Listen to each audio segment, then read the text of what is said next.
was there a state that came from that? And what I mean by state is, this is a little hard to define, but it's kind of just this overall quality of energy, like available energy, and also vibrancy or dullness. There's just this state that we enter to, and there's somewhat of a felt sense somewhere along the pleasant, neutral, unpleasant spectrum also. I don't know if I'm making any sense, and I don't mean to be super cognitive about this, but I'm curious if there was like a overall state. There is oftentimes a reference to a state that is possible through meditation. And this is just what happens when our attention is so stable, meaning it just stays in place where we put it. And we become so engaged with what's happening that there is not a whole lot of mental activity happening anymore. And that we become imbued as just a sensory, emotional, perceptual field, so that there's no longer even an us or an I. And oftentimes they refer to this as absorption, because we become absorbed. But it's different than becoming absorbed by a YouTube video where you lose yourself. It's got a different quality of real vibrancy, vividness. I would even say pleasure, and ease, because there's not a whole lot going on except for really being with the simplicity of one particular thing. And when we're able to enter into this absorptive state, all of a sudden, they also refer to it as the unification of the mind, which is a little confusing because it's not really a unification of the mind. It's a unification of what we generally categorize as separate, which is the body, the heart, and the mind. And all of a sudden, there is no more of that separation or that categorization. There's no more me and everything else, this or that. It all becomes one awareness, for lack of a better word. And so that's what I was asking when I was saying about the state. If you were able to in any way experience that place, which oftentimes is something that we acquire a taste for or the ability to notice because it is subtle. It's not this huge, pervasive,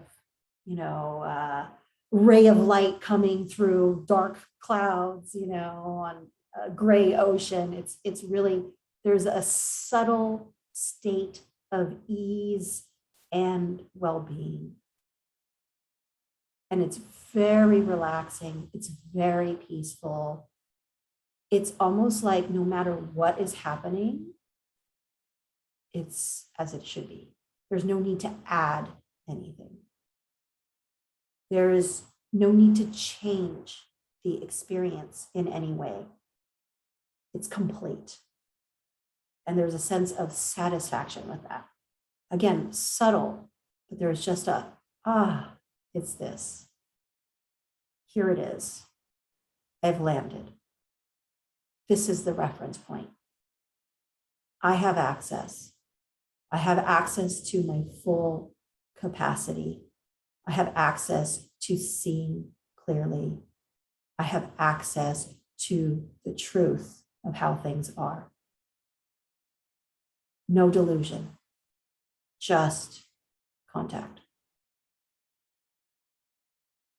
Yeah, I mean, what helps that is its simplicity. right? I mean, and this is the reason why the training, the traditional training in meditation oftentimes is picking one thing to pay attention to, which I often don't bring into our meditation. If you notice, I kind of keep it really broad. And I do trust the innate aspect of myself and of yourself to be able to find your own way into the state. But one aspect of that is really keeping things simple and just letting yourself really relax, fully relax. And it just bubbles and becomes this pervasive state that doesn't actually need to happen in meditation, and which probably has happened often to you, but it's so subtle that we don't give it importance and we miss it, because what we're looking for is we're looking for the fireworks. We're looking for intensity. We're looking for a life-altering phenomena to happen. The full absorption is kind of like partial awareness only is available. There's more of an emphasis on the object than there is on how I'm relating to the object. And in this absorptive state, there is no me. There's just everything else. But the awareness is still distant enough to be able to notice it without getting completely lost in it. So again, this is hard to describe. There's still a witnessing. The witnessing doesn't go away.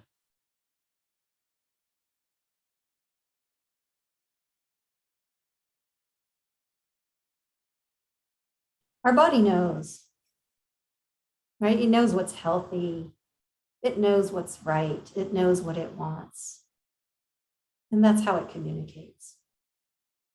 It communicates by offering us different states.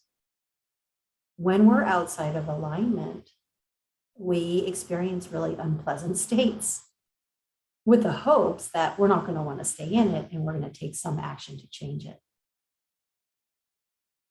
And when we are in alignment with what promotes our well-being, then we have pleasant states.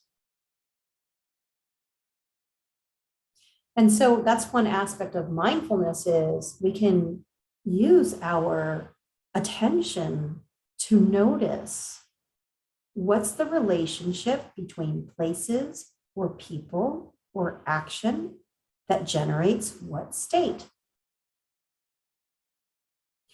And it's a way to navigate life, a non-cognitive way, but which is still very evidence-based. We're still investigating. We're still observing. We're just skipping all of the interpretation and story part. We're in direct experience. One thing that could be interesting as you go through your day, so not just through meditation, but as you go through your day and you have a moment of wakefulness, just noticing, how am I feeling? What state am I in? What's happening? Because there's a relationship there. And you can play around with it. You can experiment. It's just, okay, this is how I'm feeling. This is what's happening. What if this happens instead? Or what if I try this? Kind of like playing that game hot cold. You know, I don't know if you played that growing up, where somebody would choose an object and they would tell you hot, hot, hot, you know, if you're getting close to it, and cold, cold, cold if you're getting away from it. We can use that with our state. And when I'm saying state, I don't want to just bias it as pleasant, because that can be a little tricky too. My point of reference is satisfaction. Because in pleasantness, there could be something inherently dissatisfying about it because it's going to end.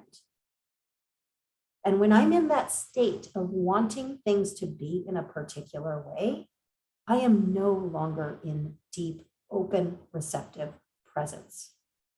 I am in conditioning of scarcity, of fear that it's going to go away. And now I'm going to manipulate or contrive the experience to make it stay longer. So just be careful when you're using pleasant, unpleasant as a metric. Another metric that I like to use is clarity. So I could be having a panic attack. However, in the middle of that panic attack, as unpleasant as that tremendous amount of energy and doubt and anxiety and fear that are happening, I might have deep clarity about what that state tastes and feels like. And I have also a level of stability to witness it without going straight into action.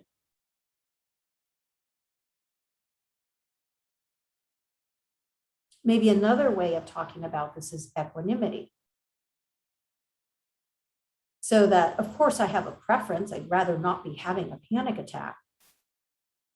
But I also have the perspective that this is just an energetic state that's moving through my body and that it will just pass and that I don't have to do anything. I can just wait and watch. One more metric, interest or curiosity. I do feel that curiosity is the antidote to conditioning. Because conditioning is having a fixed view about how things are. Conditioning is trying to keep things under control in a particular way because there is just this idea that if I do so, I'm safer.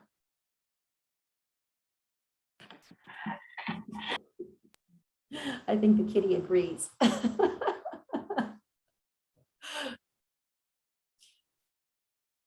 Curiosity. Curiosity leads to engagement. Curiosity is also the antidote to judgment. If we're curious about something that's happening, we don't have a position about it because we're still discovering how we feel about what's happening, how we relate to it.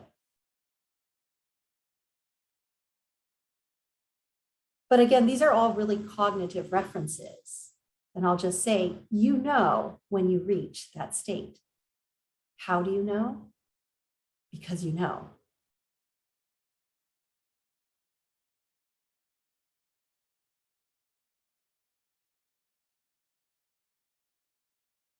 My experiment for the last couple of weeks has been really paying attention to states.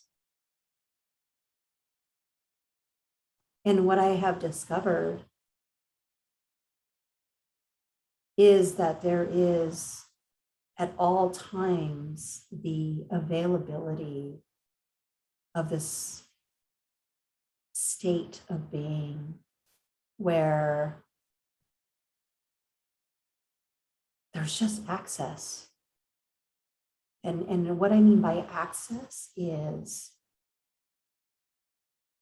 it's like a veil that's been cut that separates my relative world to the ultimate. And when I'm in this state, I can actually be in both. The day-to-day and at the same time connected to the sacredness of something so much larger than what my egoic mind can understand. And there's a signature feel to it. And this state is like a balm. It's nourishing, it's restorative. It's like being held in warm water. There's something relaxing and soothing at a very deep level. And it can be independent of external situations.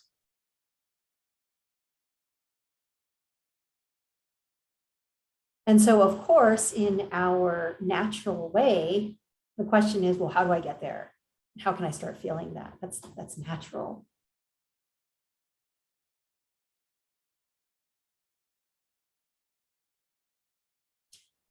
And I think that it's just, again, observing. It's a fruit of the mindfulness practice. As we observe and we become captivated at some point and we follow. And it's a moment of grace where the state can appear. And when it appears, there's the recognition that it appeared. And what we do is we surrender to it. We allow ourselves to become imbued.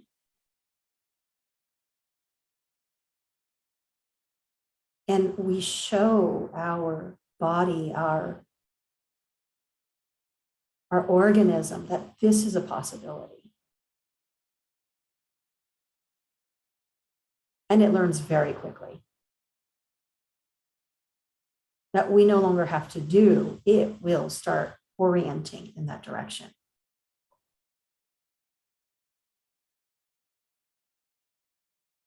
You know, one of the things that my dad taught me when I was driving is look at where you want to go. Don't start looking at what you want to miss when you're driving, at the obstacles, the problems. Look at where you want to go, because your body is going to point you in that direction. So if you're focusing on all the things that you don't want to have happen, or all of the things that you're trying to avoid, you're pointing your attention in that direction, and that's where you're going to end up going. And so I think it's really important to start developing clarity around what it is that we're wanting. And then oftentimes when I say this to people, they think about like goals or objectives, but that's not what I'm talking about. Because all of those goals and objectives are really in place for us to feel a particular way. All of our actions and behaviors are for us to feel a particular way. So the question is, how do you want to feel? How do you want to be? And that's what we orient towards. Not how all of the things I can do to get there.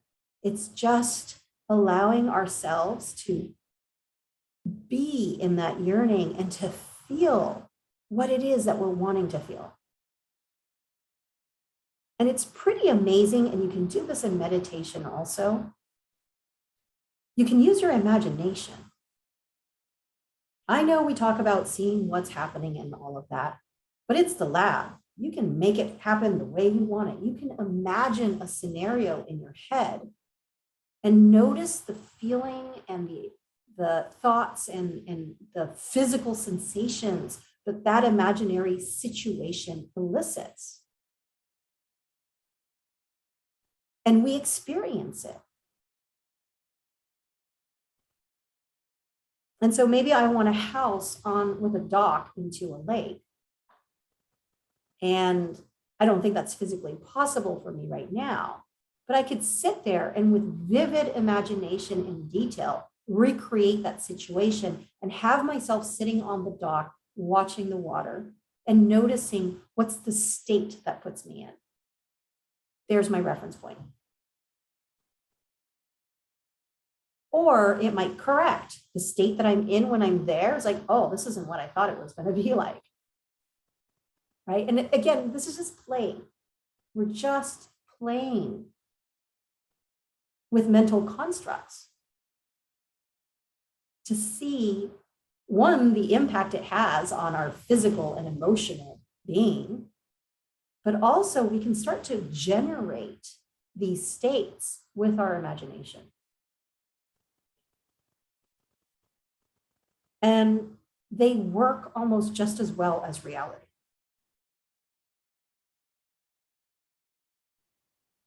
At all points, we're experiencing different states We might not be as aware of it. It's not something we're trained to track.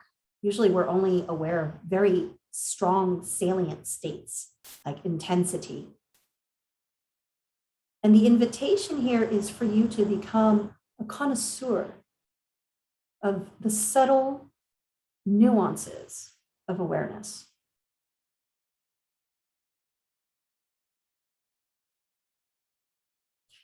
This is what we're left with as we depart from this life. We're left with states. We're not left with our possessions. We're not left with anything we built. We're left with states. And oftentimes, looking back, that's what we remember and we give meaning to, is how much of that state did I experience? That's what qualifies whether this was a life well lived or not.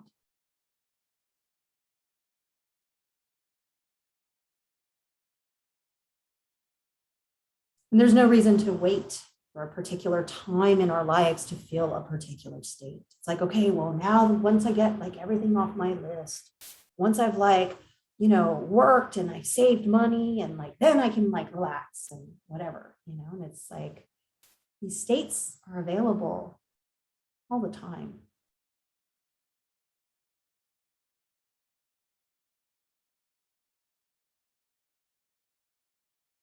So what state do you want to be in? Can you let yourself imagine that even?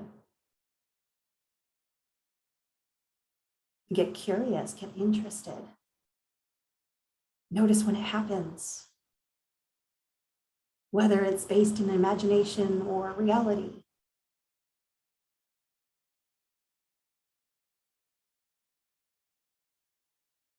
Just noticing will take you all the way there.